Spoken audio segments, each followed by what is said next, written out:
Hello guys, welcome back to yet another episode of Let's Talk About Cars with Alex, and in today's video we'll be talking about some of the financial mistakes that most car buyers in Kenya make. But before that, if you're new to the channel, kindly do me a favor, subscribe, hit the notification bell, and also don't forget to like the video. Now, the first financial mistake that most car buyers in Kenya make is buying a car on hire purchase. I'm not saying buying a car on hire purchase is bad, but before you consider buying a car on hire purchase, it is very important to ensure you have multiple sources of income. This is because if you're depending on a particular source of income to pay for this particular car, then that means the probability of you defaulting on paying your monthly installment is high, and this is going to put you at a risk of losing your vehicle simply because the dealer has the right to repossess the car if you default on paying your monthly installment. Reason being, remember, with the hire purchase, anytime you buy any product on hire purchase terms, the product does not become your property. It remains the property of the seller until you settle your last installment. So to reduce the risk of this particular product being repossessed by the seller, it is very important to ensure that you have multiple sources of income that you can depend on anytime you're buying a car, because if one source defaults, or rather if you run low on cash when you're depending on a particular source of income, then you can always depend on the other source.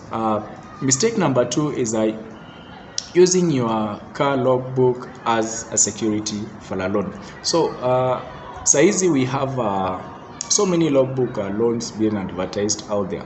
This is whereby guys use their motor vehicle as a security for a loan. Unapeana logbook ya gari yako, then they determine the value of that car in the current market. Alafu sasa from there they give you the amount of money exactly to the value of that car. So logbook loans are not different with from hire purchase, simply because if you fail to pay the monthly amount of money that is the monthly installment, or the amount of money that you agreed with your lender you'll be paying them, it means that they have the right to resell that car. Simply because what happens with the logbook loan is that once you apply for one, the lender and you are going to sign something we call temporarily ownership. This means that if you default to pay their loan, the lender has the right to sell that car and pay themselves the remaining amount of money which you as the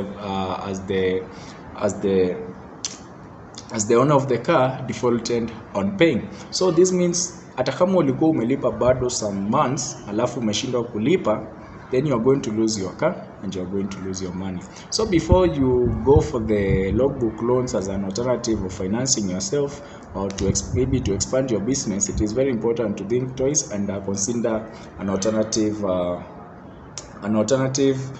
method or means of funding. Maybe you can borrow from a friend, or you can go to maybe a bank and ask for a loan whereby they'll charge an interest that is a bit lower, and from there you can fund yourself, and you're not going to subject yourself to a case of losing your own car. Mistake number 3: going for a third-party insurance cover over a comprehensive insurance cover. Now, this is one of the most common problems we have with most car buyers. They think that by buying the third-party insurance cover, they can save up some money.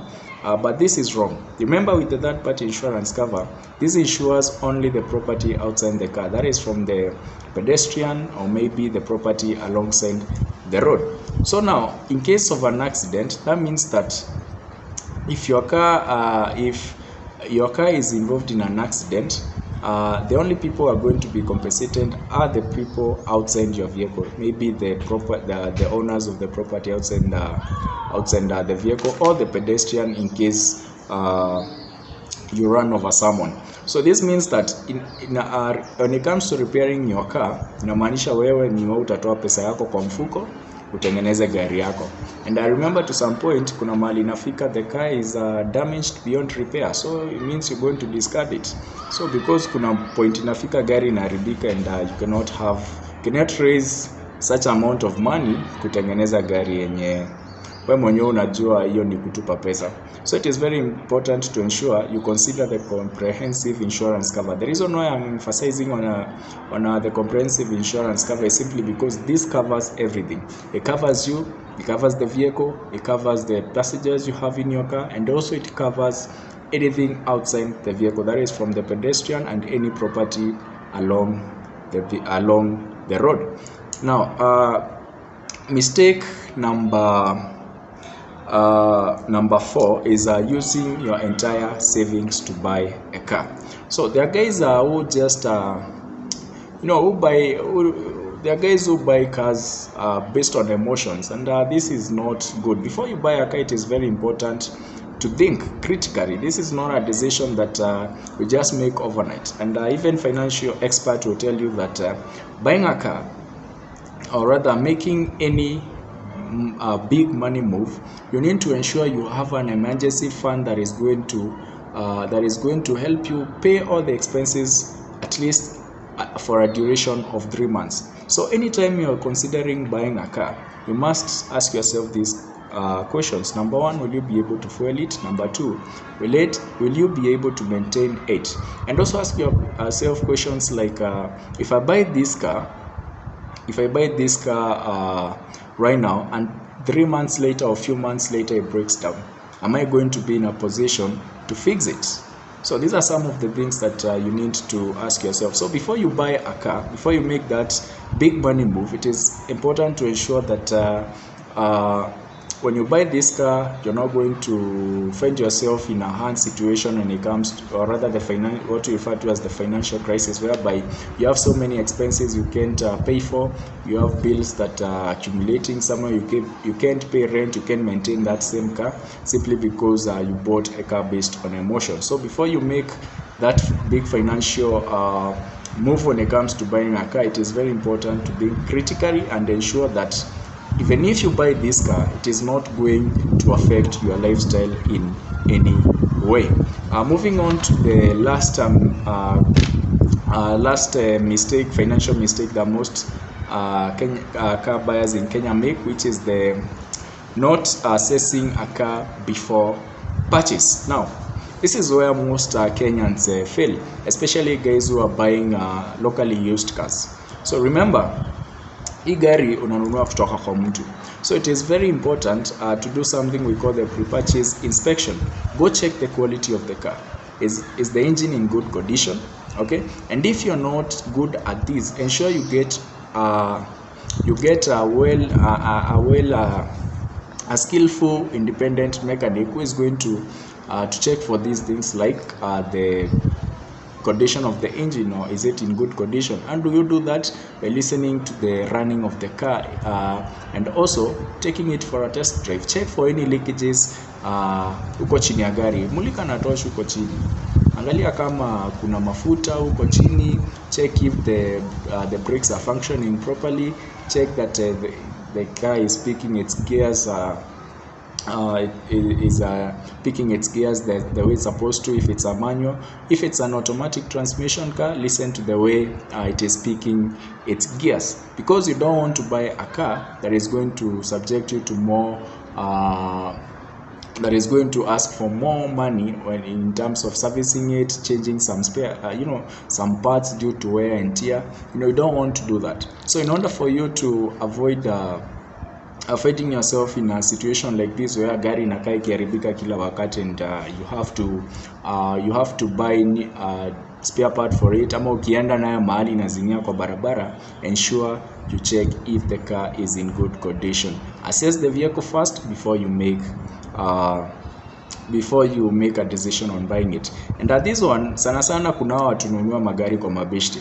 They limit themselves to that particular car simply because beshte yake anamuuzia hawezi mdanganya, ama ni beshte yake anamuuzia hawezi mdanganya. So let's say for example, if you're buying a Mark X and beshte yako akwambia hii gari iko fiti, it's in good condition, no, don't do that. There are so many options out there. Exhaust them. Go check different Mark X out there.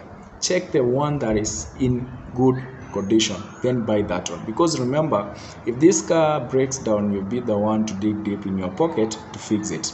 And another category I'm going to mention, kuna watu wa especially our dear ladies, ukiangalia gari juu unasema gari inakaa supu, lakini remember gari okay, urembo lazima tuangalie gari kama it's pleasing to the eye, but at the same time remember the performance of the car is based on its engine. Ensure you look for a well skilled mechanic who is going to assess the car and tell you if it's in a good condition and if it is worthy giving out your money for that car. So with that, I think we've come to the end of this video, and before I go, kindly let me know in the comment section which video you would like us to do next, because remember at Let's Talk About Cars with Alex, we value your feedback. And also, if you're new to the channel, kindly don't forget to subscribe, don't forget to like this video, and also hit the notification bell so that you won't miss out on any video we upload on the channel. And if you've already subscribed, thank you for watching this video and keep supporting us. So with that, I think nimemaliza yangu, and I'll see you during our next video. Bye bye.